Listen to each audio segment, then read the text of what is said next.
Veel polnud kuuseks saanud käbi, siis sõel ka vett ei lasknud läbi. Toona eesel sõnumeid viis linnast linna ja kaamli juurde habet tuli aema minna.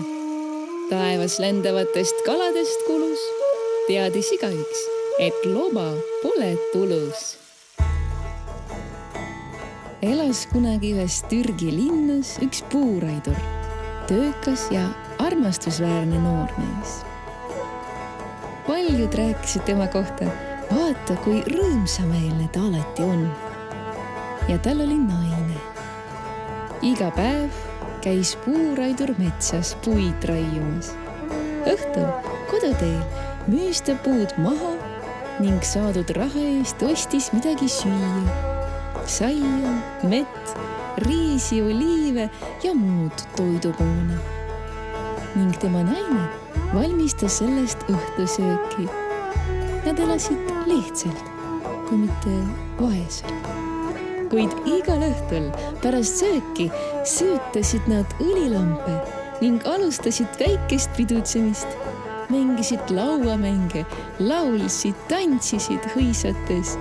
Vai tili-tili, kus tili-tili, vai tili-tili, kus tili-tili. Lugesid luuletusi peast ja vaatasid koos tähte.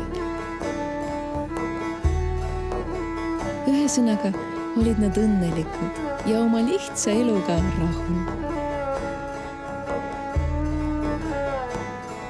Kuid ühel päeval andis selle linna valitseja Padishah käsu, et keegi ei tohi enam küünlaid ja lampe öösel süüdata. Asi oli selles, et Padishah oli juba hullu pööra väsinud selle suure linna pidevast elust ja ööpäevaringsest mürast, mis segas tal laskuda mõtisklustesse elust ja maailmast oma lossi kõrgeimal rõdul. Nii et ta andis välja keelu, et kellelgi enam öösiti tuli ei põleks.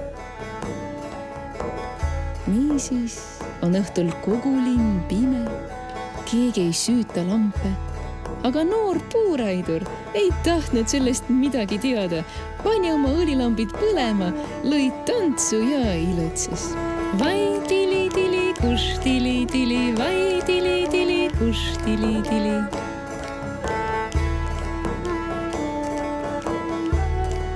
Ja ühel öösel tuleb Padishah oma lossi rõdule, kust kogu linn paistis nagu peopesal. Vaatab, kõik on pime, ainult ühes majas põleb tuli. Sealt kostab muusikat, tantsu ja laulu. Padishah käskis uurida, kes selle jallud tema sõnale. Ning järgmisel hommikul saatis ta oma inimesed puuraidurile järele. Nad tõid talle hobused ja uued riideid, et ta ei solvaks Padishahi silmi oma räbalatega. Puuraidur istus uute riietega hobuse selga ja nad sõitsid Padishahi juurde. Puuraidur ratsutab Padishahi lossi poole, kuid kerjused mõlemal pool teed hakkasid talt raha paluma, nagu ta oleks mingi sultan. Puuraidur pistis käe tasku mündi järele, aga see oli tühi, riided on ju uued. Sõidab edasi ja ütleb paremale ja vasakule, tagasi teel. Nii saabus ta Padishahi juurde, kes hakkas küsima, kes ta on ja millega elus tegeleb. Ja puuraidur rääkis talle kõik nii, nagu oli. Padishahile meeldis selle noormehe lihtsus ja rõõmsameelsus. Ja Padishah andis talle uksehoidja tiitli ja kinkis uhke vääriskividega mõõka. Puuraidur istus jälle hobuse selga ja hakkas kodu poole sõitma. Aga tee mõlemal pool olid jälle kerjused, kes küsisid talt raha. Kuid Padishah ei olnud puuraidurile raha kaasa andnud. Teie ei saanud ja mina ei saanud, teie ei saanud ja mina ei saanud, ütleb puuraidur paremale ja vasakule. Nii jõudiski koju. Aga järgmisel õhtul olid puuraidur ja tema naine juba näljas ja naine küsis, mida me nüüd siis teeme? kas nüüd, kui sa padishahhi uksehoidja tiitli said, läks meie elu paremaks? Raha ja süüa meil ikka ei ole. Mine sa parem müü see mõõk maha ja too meile midagi süüa. Puuraidur läks turule, andis mõõka poodnikule, aga mõõgatuppe jättis endale. Selle mõõga eest sai puuraidur midagi süüa ning jälle tegi tema naine õhtusöögi valmis ja nad hakkasid nagu varemgi laulma, tantsima, lauamänge mängima ja tähti lugema. Vai tili-tili, kus tili-tili, vai tili-tili, kus tili-tili. Aga hommikul meisterdas puuraidur endale puidust mõõga, nagu laste mänguasi, ning pani selle mõõgatuppe. Samal ajal aga müüs kaval poodnik väärtusliku mõõga kallilt maha ja varsti teadis juba kogu turg ja kogu linn, et puuraidur vahetas väärtusliku padishahhi kingitud mõõka toidumoona vastu. Sellest sai teada ka padishah. Oi, kuidas ta vihastas ja otsustas puuraidurit karistada. Padishah saatis puuraidurile järele. Puuraidur pani riidesse, istus hobuse selga ja sõitis lossi, kuhu juba kogunesid kõik aadlikud ja tähtsad inimesed. Siis käskis padishah tuua ühte vangi, ühte turuvarga ning ütles puuraidurile: ma osutasin sulle au, kinkisin sulle kalli mõõga. Nüüd sa pead selle mõõgaga raiuma sellel inimesel pea maha. Vastasel juhul jääd kohe ise peast ilma. Aga puuraiduri mõõk on ju puidust. Mis siis niiviisi teha? Ja siis ütles järsku puuraidur valjult: Jumal, ainult sinul on kogu tõde teada.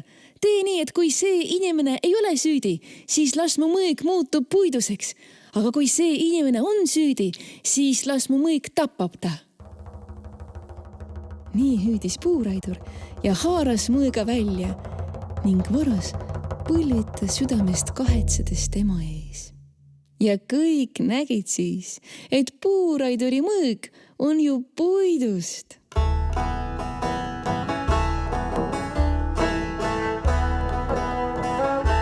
Siis pöördus puuraidur padishahhi poole. Näete, austatud efendi, see inimene pole süüdi. Ja kuigi padishah teadis, mida puuraidur tegelikult oma mõõgaga teinud oli, siis meeldis talle puuraiduri leidlikkus nii väga, et ta kinkis talle terve maja vaikses kohas linnast väljas ja andis talle palju raha. Selle raha jagas puuraidur hiljem tänaval kerjuste vahel, aga ise läks koos oma naisega elama neile kingitud majja, kus nad elasid nagu varemgi. Puuraidur töötas metsas ja tema naine tegi süüa ning õhtuti nad alati tantsisid, laulsid, mängisid lauamänge, luuletasid ja vaatasid tähti. Neid õnnistati lasterikkusega ning puuraidur ja tema naine õpetasid ka oma lapsi lihtsalt ja rõõmsalt elama. Targad inimesed rääkisid vanasti. Kes ei noruta ja õlilampi ei kustuta ära, see ka pimedel ööl ikka kirkalt särab.